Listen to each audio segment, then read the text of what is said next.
Bien, sobre la siguiente ponente ya la presentamos el primer día al principio del Congreso, pero bueno, a modo de resumen, chilena de nacimiento, campeona de Chile, luego emigra a Estados Unidos, donde forma parte del equipo olímpico, un currículo lleno de éxitos, no solo deportivos, juega con el equipo olímpico de Estados Unidos, pero también fue presidenta de la Federación Estadounidense de Ajedrez.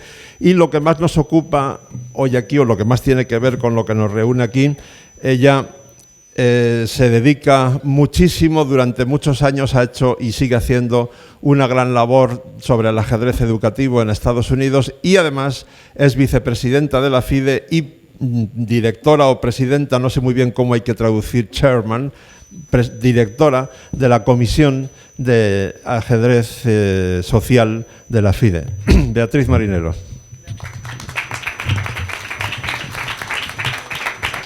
Muchas gracias, Leoncho. Bueno, buenos días nuevamente. Agradezco a Leoncho por la presentación, porque quería un poco hablar también acerca de mi desarrollo. Este año fui campeona de Chile la primera vez, fui campeona 7 veces. Entre medio también Johanna Arburich, que era creo que vive acá en España, ¿cierto?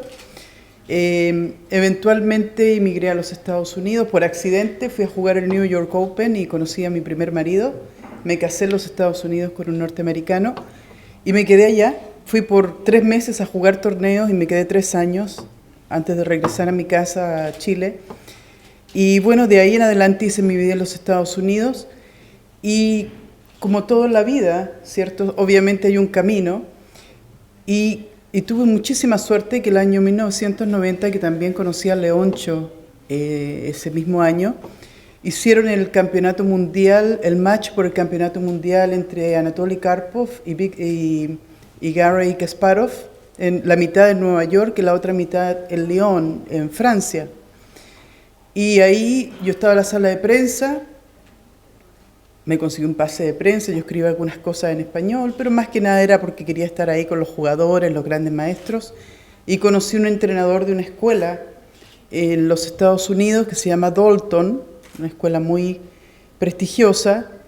El entrenador, creo que tú lo conoces, Judy, se llama Tosa Jovanovic, que tú fuiste también invitada a jugar en la escuela. Y Tosa Jovanovic es un yugoslavo, está vivo obviamente, está muy viejito, tiene como 80 y algo años. Y él me dijo, mira, yo emigré hace 20 años con mi esposa y esto y lo otro, quiero que tú vengas a trabajar conmigo a Dalton. Y yo no había pensado hacer clase de ajedrez, todavía no sabía lo que iba a hacer. Y llegué a ese mundo, que es el mundo de las escuelas, primeramente como entrenadora del equipo nacional de Dalton, que es un equipo escolar que tiene mucha tradición. Han sido campeones de Estados Unidos por equipo muchísimas veces, prácticamente todos los años. Y desde entonces, desde el año 91, desde el año 90 al año 91, trabajo en Dalton todavía, aunque entre medio he hecho muchas otras cosas. Trabajé para la Federación de Estados Unidos, trabajé para muchas compañías, he hecho muchos proyectos, pero Dalton siempre me tiene ahí en el contrato, no sé por qué, vuelvo y entro como en mi casa. Bueno, y ahí aprendí muchísimo. Era un medio de gente muy pudiente, muy adinerada, que era muy fácil poderse ganar la vida con clases privadas o haciendo algunas clases en la escuela, pero muy pronto me di cuenta que eso no me causaba mayor satisfacción. Entonces decidí como al año siguiente que iba a tratar de conseguir un trabajo con el Departamento de Educación de la ciudad de Nueva York, y conseguí un trabajo haciendo clases en una escuela pública, la escuela número 9, y en un programa que se llama el Programa Anderson para niños, ¿cómo se dice? Allá se llama Gifted and Talented, como niños que tienen rendimiento académico más alto. Teníamos una clase bilingüe, teníamos una clase de sordos mudos. Entonces entré al sistema escolar desde el mundo del ajedrez, sin tener idea que lo que yo sabía era completamente inaplicable. Bueno, y ahí empecé a aprender lo que era el ajedrez educativo, ¿cierto? Y empezamos a aprender, y yo hacía clases en la malla curricular de kindergarten a quinto básico, y bueno, era muy joven, tenía mucha energía, y hacía también los talleres todas las tardes ahí y en otras escuelas, porque empecé a agregar otras escuelas, me quedé en Dalton igual, organizaba torneos, o sea, siempre he sido una persona muy inquieta. Y a los 3 años de hacer estas cosas, la federación se acerca y me dice, ¿por qué no te vienes y formas el network escolar de todos los Estados Unidos? Pero me tenía que mudar a una pequeña ciudad que se llama New Windsor, que queda 1 hora y media de Nueva York, está dentro del estado de Nueva York. Me mudé a New Windsor y me dediqué 5 años a viajar por todos los Estados Unidos formando programas escolares. Hacíamos seminarios.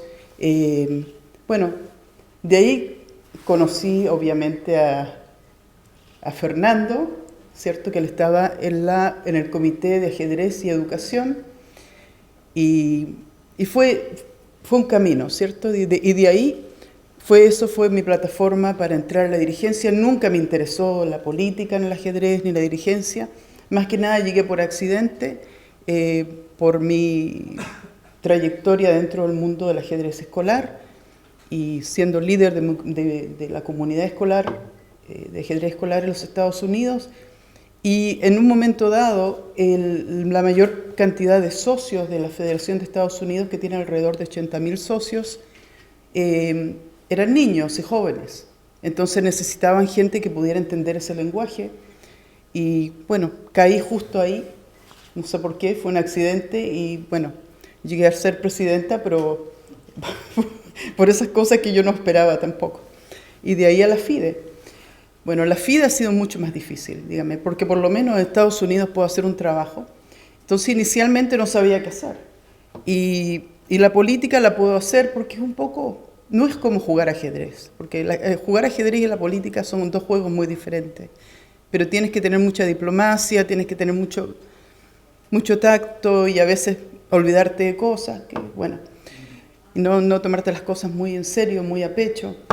Finalmente se me ocurrió que lo que me interesaba era crear algo nuevo. Dentro de la FIDE ya existía la Comisión de Ajedrez de las Escuelas, el chairman, el presidente actualmente es Kevin O'Connell, que hace un buen trabajo, pero esto fue el 2012 y se me ocurrió crear la Comisión de Ajedrez Social, que después fue dividida en 2 comisiones. Yo soy la chair de la Comisión de Acción Social, y me dijeron, bueno, ¿qué quieres hacer? Yo misma escribí lo que quería hacer para mi comisión y para la otra comisión, los dividimos, y yo me quedé con el tema de las igualdades, que me han interesado muchísimo, también con lo del Alzheimer's, de la prevención, utilizar el ajedrez para la prevención de enfermedades relacionadas con el envejecimiento cerebral, y además otro componente que es el networking dentro del sistema social, ¿cierto? Con otras organizaciones. Entonces ahí se creó la comisión y empezamos el trabajo con un presupuesto prácticamente mínimo, y fue ahí, no sé cómo sacar esto, y fue ahí cuando tuvimos que establecer ciertos parámetros. O sea, yo pienso que hay que pensar a largo plazo, pero actuar a muy, muy corto plazo. Entonces siempre hay que tener metas muy, muy claras, pero al mismo tiempo hay que tener la flexibilidad de poder ir cambiando algunas cosas. Entonces teníamos nuestros objetivos, y la FIDE en ese momento me dio un presupuesto un poco más alto. Ahora actualmente es muy poco, son 20.000 euros al año, que no es nada. Generalmente yo me consigo el dinero para hacer los proyectos de gobierno, de amigos, que los llaman por teléfono y ya me dice, ¿qué quieres ahora? Ya, pedirle un favor, necesito que me... Entonces, les voy a mostrar primero, antes de entrar en la presentación, y es una presentación que hice antes de escuchar los ponentes y lo que ustedes... entonces, quizás ahora he cambiado un poco de opinión, pero decidí no cambiar mi presentación. Pero sí les voy a mostrar, en el tema de las igualdades, creamos 2 programas pilotos y los llamamos La Niña Inteligente. No sé si saben al respecto. Y un programa se hizo en Chile, en Antofagasta, Chile, más que nada por las conexiones que tengo en Chile y que era mucho más fácil hacerlo y también hacer como una especie de documentar el proceso, que también lo tenemos documentado, aunque aquí no lo tengo, eso es mucho más largo. Y el otro programa en Uganda, ¿okay? A raíz de que conocí a la niña Fiona Mutisi, y de ahí ella vino a Nueva York, hicimos algunas visitas y yo quise de inmediato empezar a ayudarle y igualmente me hice muy amiga del entrenador de ella. Incluso le dije, cuando formemos la comisión, tú vas a ser el secretario general. Y la comisión se formó el año 2012, así que es una comisión relativamente nueva, yo diría que lo más nueva que tiene el anti-cheating es después. Pero bueno, les voy a mostrar esta presentación, que no la hice yo, pero creo que les quedó.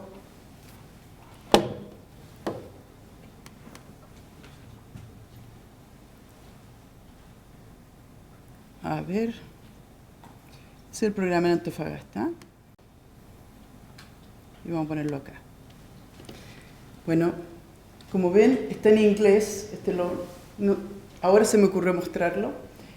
Y básicamente el programa en Uganda, Fiona Mutisi es de Kampala, que es la capital de Uganda, pero el programa lo creamos en un lugar que se llama Gulu. Gulu, no sé si algunos supieron que había un demonio. Fue un área que fue azotada por la guerra y con un nivel de pobreza terrible, que también lo vamos a ver en mi presentación, es decir, la mayoría, si no todo el mundo en ese lugar, vive en condiciones deplorables, no tienen electricidad, no tienen agua potable. El agua potable que tienen la sacan de pozos que están. Bueno, alguna parte tiene audio, pero lo vamos a dejar sin el audio, ¿eh? Entonces, básicamente empezamos el proyecto en los dos lugares, en Chile y en Uganda, con muy, muy pequeños, 32 niñas en cada proyecto. Y después vamos a ver la progresión. En Chile se quedó más o menos igual. En Uganda creció a cientos de niñas. Fue una cosa impresionante.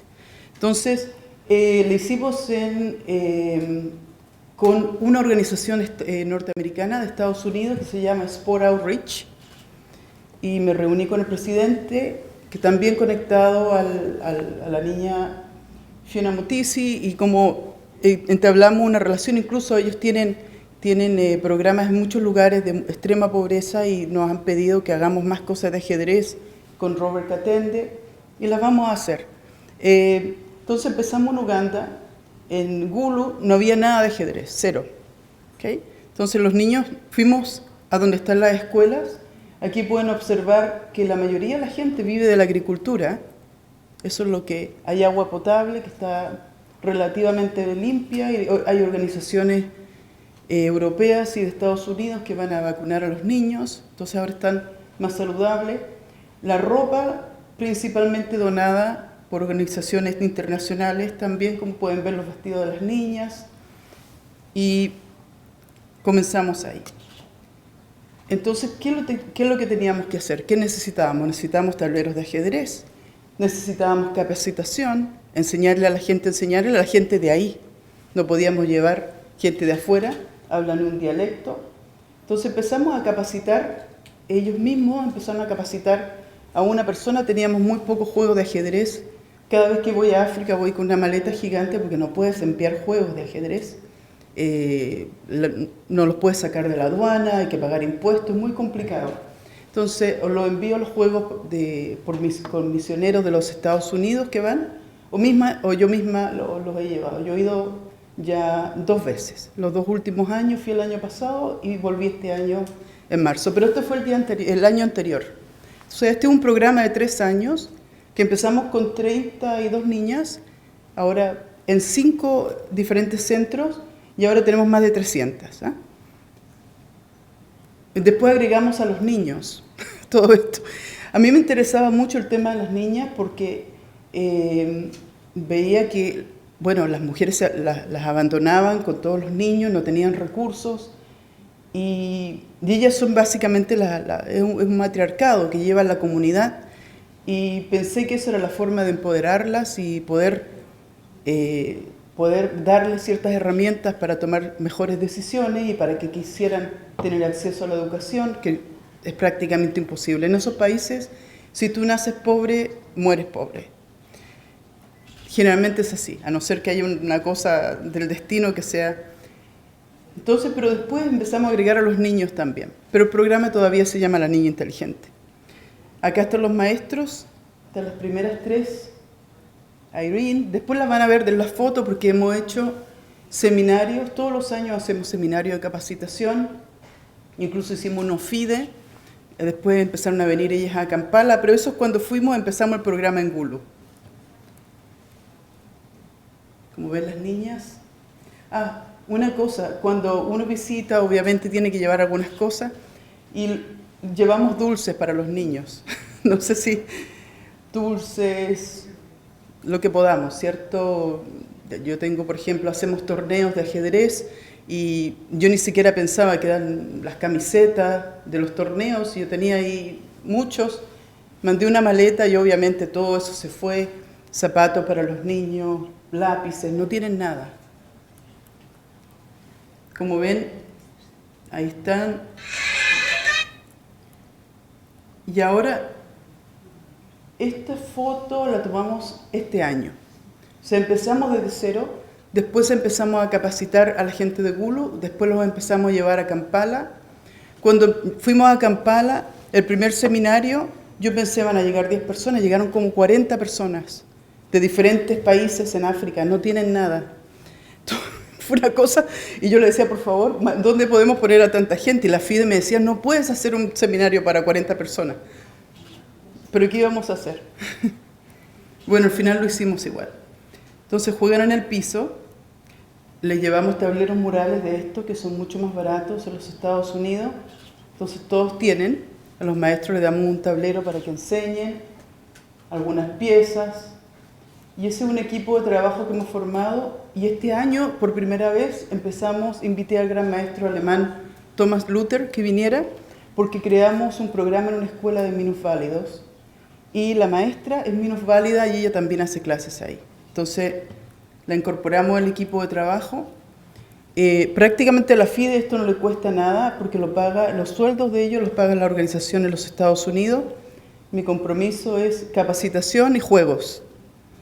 Y generalmente, por ejemplo, el Marshall Chess Club, el Club de Ajedrez Marshall, regaló muchos juegos, me regalaron una caja, cambiaron todos sus relojes a, ¿cómo se llama? DGTs.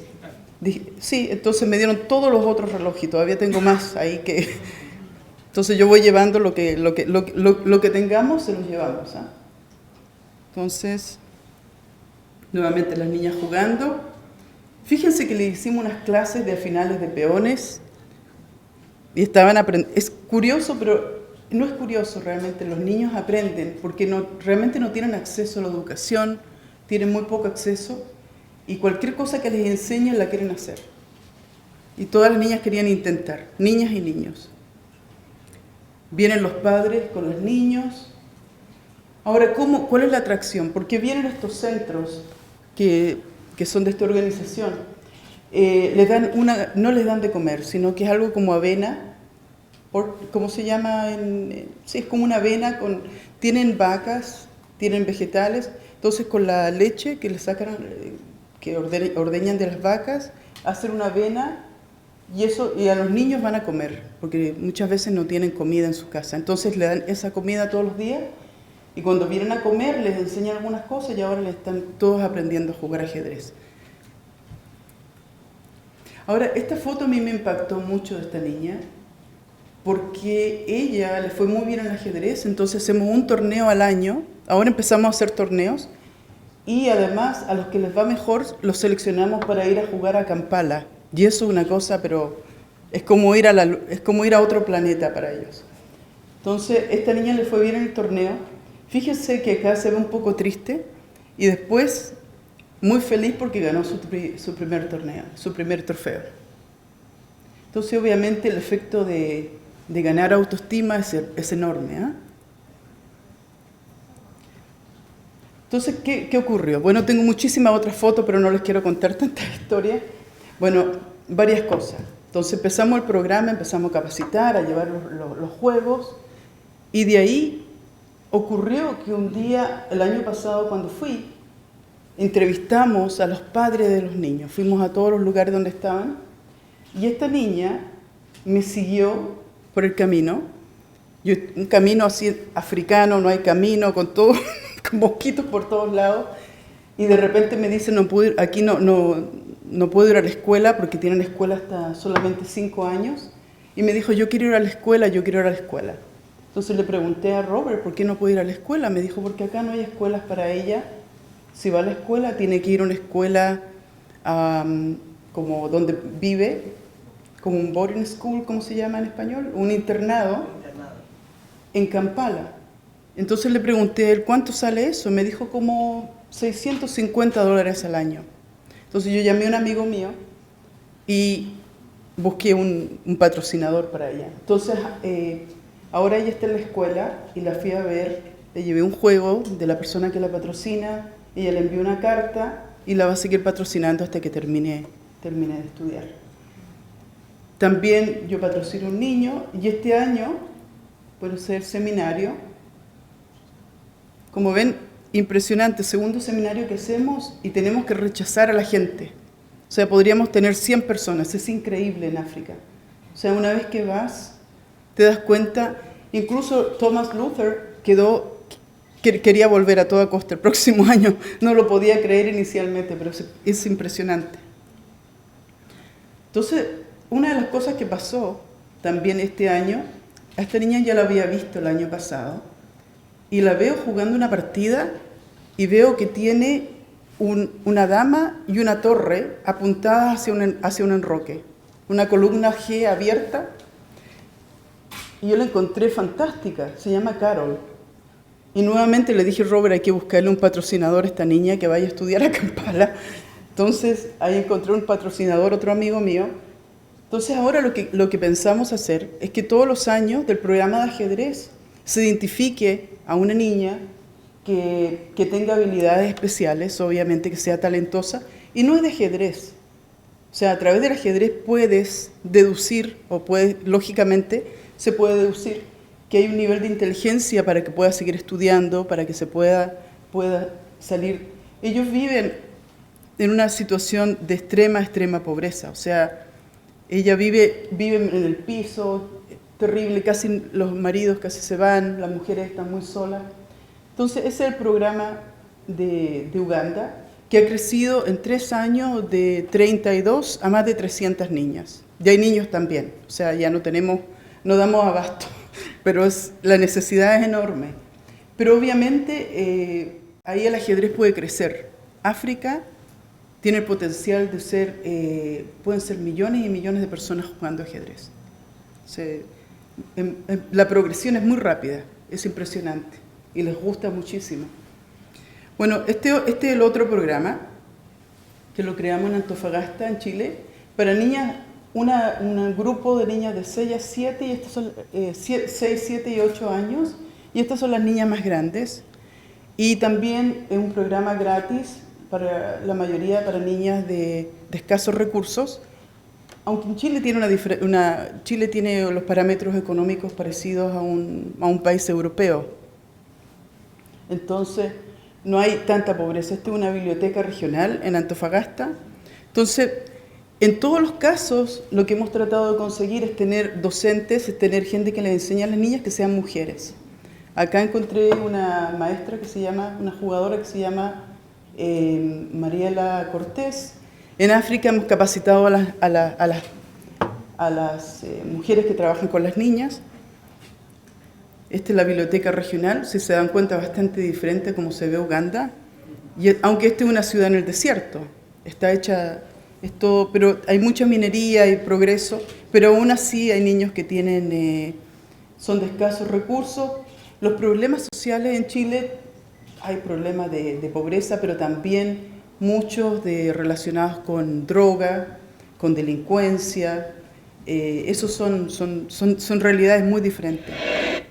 Bueno, ese otro video. Entonces al final hicimos todo un año, aprendieron a jugar de cero, y hicimos un torneo con reloj, con todo, no están anotando, pero pueden ver que juegan bien. Ahora, yo no sabía cómo enfocarlo, hacer un programa para aprender, de aprendizaje solamente para niñas, o bien dentro de... eran pilotos, son pilotos para ver cómo funciona.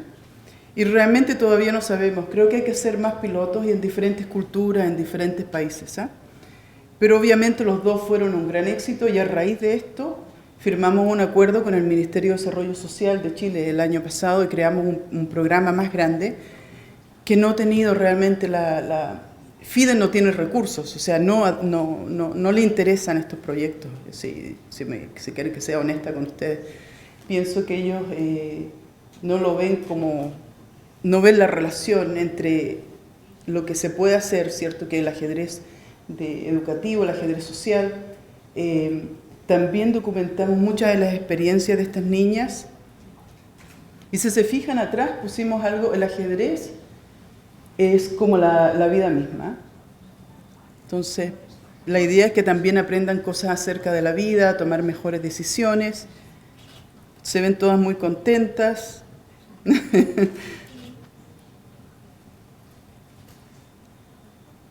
Y todas aprendieron a jugar muy bien. Y la mayoría sigue jugando. Y muchos de estos niños, los padres están en las cárceles o son en situaciones muy, muy complicadas. Algunos son hijos de inmigrantes bolivianos que cruzan la frontera, entonces también son personas que viven con muy, muy pocos recursos, que van a trabajar a Chile y a veces no tienen mayores posibilidades. Y vean que le pusieron una silla, eso lo hicieron en Chile. Eso fue Mariela que se le ocurrió sobre la corona con la niña. Que niñas más grandes. Y ahí está Mariela con todas las niñas. Hizo un muy buen trabajo. Bueno, eso quería mostrarles dos programas pilotos de lo que pensábamos se puede hacer con el ajedrez social y que tiene relación, obviamente, con las niñas, ¿cierto? Y los dos fueron un verdadero éxito. Es decir, lo que hagamos funciona. Cualquier cosa, si le ponemos un énfasis en tratar de promover el ajedrez para las niñas, va a funcionar. Hicimos otras actividades también, podría estar acá todo el día hablando de las cosas sociales, incluyendo un torneo para huérfanos en Nepal, para todos los orfanatos, un campeonato. Fue muy interesante. Pero veamos ahora la presentación.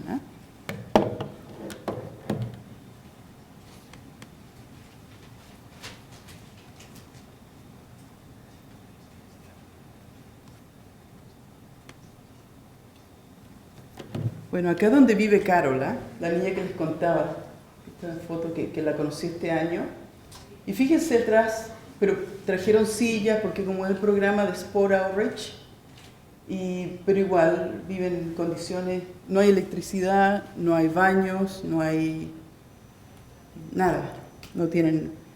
Entonces, esto es lo que yo había hecho en mi casa antes de venir, y quizá un poco arrogante, porque no tenía pensé que acá las ideas han sido muy, muy interesantes. Entonces, básicamente, yo pensaba que teníamos que hacer una iniciativa global para la igualdad de género en el ajedrez. Leoncho dice de sexo, pero bueno, creo que todos nos entendemos, ¿cierto? Y el objetivo principal debe ser el aumentar la participación de las niñas en el ajedrez y tomar las medidas necesarias para reducir la brecha en el rendimiento entre niños y niñas. ¿Okay? El énfasis principal está en proporcionar las herramientas para que las niñas puedan romper los patrones existentes. Bueno, obviamente uno a veces piensa muy en grande y también puede pensar en pequeño. Esto fue una manera muy global, muy amplia de pensar cómo hacerlo, pero acá las presentaciones han demostrado que, bueno, la factibilidad en cuanto a la parte neurológica, yo creo que todo el mundo puede aprender cualquier cosa, la verdad. Es más bien un tema de interés. Hay gente que lo puede aprender mejor, otra menos mejor, pero siempre uno puede aprender en alguna medida. Pero tener las herramientas para aprender, ¿cierto? Es decir, crear programas donde se puede ir a aprender, muchos juegos de ajedrez, pero obviamente eso requiere recursos y un gran compromiso, ¿eh? Pero un país como España lo puede hacer, este es un país desarrollado ajedrecísticamente. Entonces, establecer programas que proporcionen un entorno para el desarrollo intelectual, emocional y social. Creo que a las niñas que les gusta el ajedrez, generalmente son niñas que son más intelectuales, no sé si ustedes tienen esa experiencia, son niñas que les gusta más pensar, entonces los lugares tienen que tener algún atractivo, la gente, conversaciones, algo interesante. Iniciar a las niñas en el aprendizaje y práctica del ajedrez a una edad muy temprana, de 4 o 6 años. ¿Qué es lo que hacemos en los Estados Unidos? Enseñamos de 4 o 5 años, pre-kinder, kinder ya están aprendiendo a jugar, por lo menos en la edad óptima. En los primeros años de edad se desarrolla la autoestima saludable y habilidades que proporcionan las niñas con el estímulo necesario para sobrepasar las diferencias. Bueno, se sabe que entre las edades de 4 a 5 o 6 años, las niñas ganan o pierden autoestima. Y después eso se vuelve a repetir como en la pubertad, como a los 11, 12, 13 años. Nuevamente puedes ganar o perder autoestima. Entonces, muchas veces eso depende de la formación de las niñas, del hogar, del acceso. Entonces, es bien importante trabajar la autoestima, pero una autoestima saludable. Es decir, no dar muchos elogios si realmente la persona no ha hecho nada. Tienes que tener metas que sean realistas, tienes que enseñarle cosas muy de a poco, y lo poco que aprendan, decirle que lo hicieron muy bien. O sea, el lenguaje es muy importante. Entonces, ¿cuál es el fundamento de análisis desde el punto de vista global? Entonces, estaba pensando cómo presentarle esto a ustedes. Y puse lo siguiente, que en la actualidad se habla mucho de los mercados emergentes, ¿cierto? De la economía mundial. Pero ¿cuál es la realidad? La realidad es que un 1.3 billones de personas en este planeta viven en extrema pobreza, de los cuales un 70% son mujeres. Las mujeres somos, me voy a incluir porque somos más pobres que los hombres, ¿okay? 70%, eso quiere decir que en el mundo hay 900 millones de mujeres viviendo en extrema pobreza. 900 millones de personas. Y no solamente en África, en otros continentes también. Por otro lado, en los Estados Unidos, las mujeres controlan el 80% del consumo diario. Toman las decisiones de compra y venta. O sea, vamos a hacer una comparación de extrema pobreza y de un país que es 100% capitalista. ¿Qué país puede ser más capitalista que Estados Unidos? La China. Pero básicamente, las mujeres controlan un 80% todas las compras. A los hombres no les gusta comprar. Una mujer sale con un hombre a un mall, el hombre se queda sentado por ahí leyendo el periódico y la mujer va y compra y eso, muy normal, ¿cierto? Bueno, entonces, ¿qué conclusión podemos sacar de esto? Entonces, empoderar a las mujeres y a las niñas es esencial para resolver los problemas sociales en el mundo. ¿Por dónde comenzamos? Tenemos que comenzar para llegar a las niñas a una edad muy temprana. Ayudarles a construir una autoestima saludable y darle acceso al aprendizaje y la enseñanza. Esto en general, no solamente en ajedrez. Lo bueno del ajedrez, que es lo que nosotros tenemos, que podemos ofrecer, es que el ajedrez ayuda con el crecimiento, con el aprendizaje de toma de decisiones. Y hacer buenos juicios. ¿Qué implica eso? Que si queremos tener gente pensante, ¿cierto? Que tome mejores decisiones, entonces el ajedrez puede ser un vehículo de enseñanza para eso. No estamos hablando de formar ajedrecistas, estamos hablando de formar gente que tenga juicio, que tenga la habilidad de poder razonar, aunque sea de una manera muy, muy básica. Ahí puse la foto de un torneo, les voy a contar cómo lo estamos haciendo en Estados Unidos. Yo por muchos años me opuse a tener más torneos de niñas. Culpable, sí, fui culpable totalmente. Incluso me costó disputas con otras jugadoras que decían, pero ¿cómo no quieres tener? Bueno, finalmente creo que estaba equivocada, porque la verdad es que ahora los torneos de niñas son muy exitosos, son muy divertidos y uno aprende con los años que todo sirve, ¿cierto? Todo se recicla al final, entonces todo es positivo. Lo más difícil de encontrar es gente que tenga la capacidad, la energía, las ganas de hacer cosas. Y si quieren hacerlo, que lo hagan. Entonces el torneo de niñas me parece que son muy bonitos y motivan mucho a las niñas y van con sus amigas.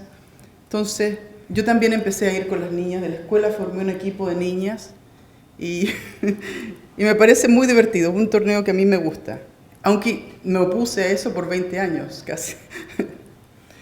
Bueno, entonces ahora algunos datos, alguna información, ¿cierto? Que acá se mencionaron, que yo lo traía también en el caso que ustedes lo quisieran ver.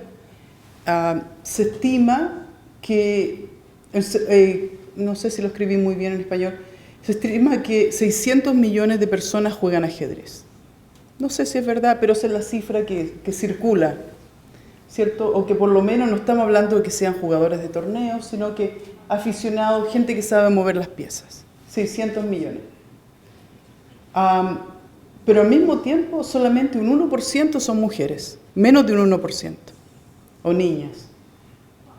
Entonces estos datos demuestran la baja participación de las mujeres en el ajedrez. Tradicionalmente el ajedrez ha sido una actividad dominada por los hombres y las mujeres se ven a menudo como jugadoras más débiles. ¿Cierto? Casi todas piensan. Incluso cuando yo era adolescente y jugaba en el club de ajedrez, que si yo le ganaba a algún amigo, el pobre le hacían burla, le decían perdiste con una mujer, de todo, o sea, se sentía muy incómodo jugando con niñas. Yo creo que eso ha cambiado bastante, pero todavía existe, ¿eh? El aumentar la participación debe ser una prioridad para nosotros, pero necesitamos entender las razones por las cuales las mujeres y las niñas tienen menos probabilidades o menos interés en aprender a jugar ajedrez, que ha sido, creo que el tema central del seminario, del congreso, ¿eh? En muchos países, básicamente, las niñas y mujeres no tienen la opción de aprender a jugar ajedrez, ¿sí? Hay muchas culturas en las cuales se considera que el ajedrez no es para las niñas, no es para las mujeres. Y esa es una realidad. Ahora, otra información. Las niñas y de las mujeres y niños con rating de la FIDE. ¿Okay? Esta es una estadística de la FIDE. El total de jugadores rankeados de la FIDE es 150.000. A mí me parece muy curioso porque solamente la Federación de Estados Unidos tiene 80.000, pero no todos tienen un rating de la FIDE. Esto me lo envió la FIDE, ¿eh? Y de las niñas con rating de la FIDE son 12.847. O sea, por lo cual solamente un 8,5% del total de jugadores son mujeres o niñas. Bueno, de las jugadoras modernas está acá Judith y Ji-Fan Hu, pero curiosamente en la lista de rating de julio no hay ninguna mujer.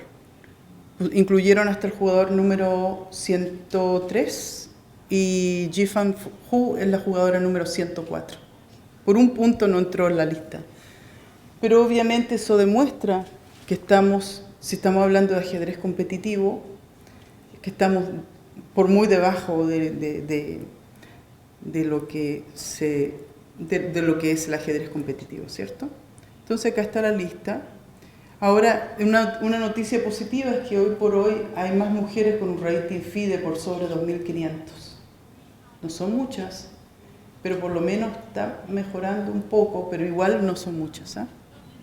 O sea, la realidad, creo que a medida que vamos haciendo el trabajo de masificación, que eso es lo que hay que hacer ahora, los números van a mejorar, pero en este momento no son muy buenas. Las estadísticas, los números nos demuestran que estamos obviamente con un rendimiento mucho más bajo que los hombres. Y esto terrible porque era una tabla que yo tenía y la hice yo misma hice la presentación, no me quedó muy fantástica, pero yo tenía mucha curiosidad de ver ciertas cosas y no incluí todo, porque pedí mucha información. Y de todos los jugadores de sobre 21 años, solamente un 6% son niñas o mujeres. Esto basado en el listado de la FIDE. Y curiosamente, incluso me entró tanta curiosidad que quería ver país por país. Y dije, no los voy a aburrir con eso. Es curioso, muchos países tampoco tienen mucho ajedrez en general. Realmente hay que hacer crecer el ajedrez en todos los países. O muchos países no declaran la cantidad de jugadores que tienen. Por ejemplo, ahí veo a Argentina, que dice que aparece con 3.194 jugadores con rating, y yo sé que en Argentina hay muchísima más gente jugando ajedrez. Armenia, que es un país ajedrecístico donde el ajedrez es el deporte número 1, también aparece con 346 jugadores. Obviamente no es un reflejo de lo que pasa dentro del país. No quieren pagar. No quieren pagar. Justamente, estos son factores económicos. Entonces, bueno, y ahí puse la lista completa, me dio... Entonces, ¿qué otra cosa hemos hecho?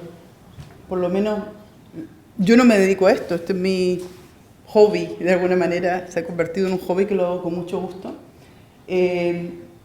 También he tenido reuniones con gente que tiene incidencia en poder abrirnos las puertas en ciertas organizaciones, como la ONU Mujer, con la señora Bachelet, y nos juntamos varias veces. Ella le interesó mucho el tema, incluso en un momento dado me dijo, ¿funcionará? Yo le dije que sí.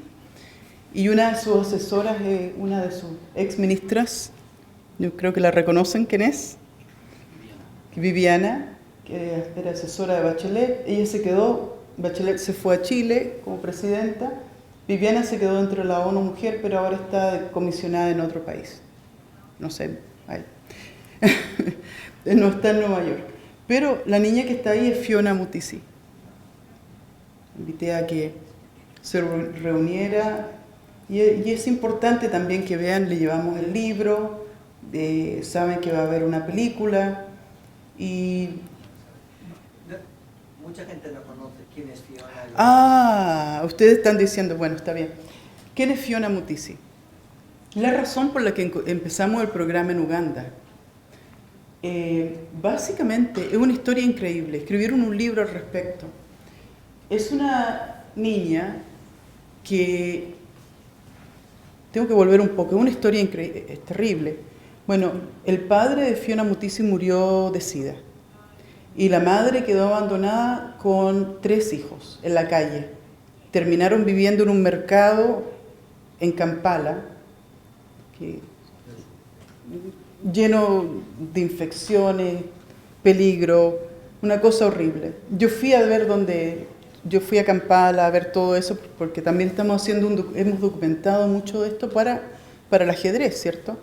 Y sin fondos de la FIDE, sino con fondos de gente que yo me consigo, amigos, que vienen, que voluntarios, que empiezan a venir. Entonces, básicamente, esta niña empezó a seguir a su hermano. Su hermano se iba a un lugar que le habían dicho que daban de comer, que era una iglesia protestante. Entonces, ahí jugaban fútbol y les daban algo de comer. Y la niña empezó a seguirlo porque tenía hambre. Y cuando llegó allá, Robert Katende, que también había vivido ahí, pero fue a la universidad, un hombre increíble, una persona fantástica. Entonces ve a la niña y había un juego de ajedrez, tenían un solo juego de ajedrez. Y él les empezó a enseñar. Tú sabes la historia, Fernando. Y los niños eran 20, 30 niños que querían jugar con un juego. Era una cosa increíble. Entonces llega Fiona y conoció a otra niña que se llama Gloria. Ahí también la tengo en el computador si la querés conocer. Y su amiga Gloria, que era menor que ella, le enseñó a jugar ajedrez. O sea, otra niña que estaba ahí ya en el programa, que iba a comer, y jugaba con ese tablero, esperaban todo el día para jugar, le empezó a jugar. Entonces, cada vez que podían, jugaban.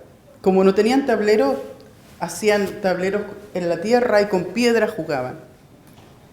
Y bueno, finalmente Robert decidió que quería llevarlos a los torneos en Kampala pero le dijeron que no, estos niños no podían ir porque estaban sucios, tenían enfermedades, no podían mezclarse con los otros niños.